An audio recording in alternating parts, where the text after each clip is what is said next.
حسين محمد شلوب ومنتظر ستار من حسين محمد شلوب. اوه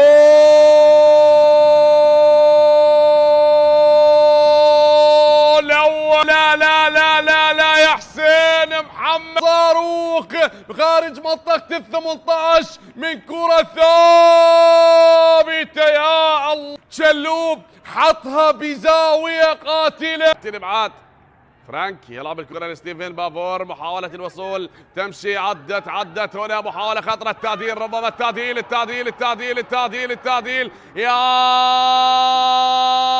هدف الدرس الرابع لهذا اللاعب بعد ما سجل بشباك اربيل والزاقة والنجف.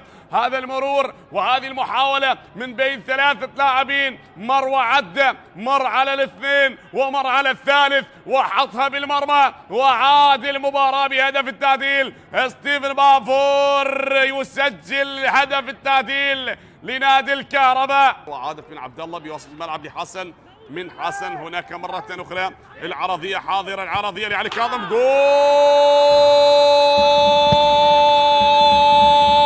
ثاني في عباس جاسم يسجل ثاني الأهداف، الهدف الثاني في المباراة من عباس جاسم. تتحسن الأجواء، تشتعل المباراة بهدف ثاني ورأسية جميلة. عباس جاسم يسجل الهدف الثاني في المباراة. 2-1. نعم، يا ما وراء السواحي دواهي والدواهي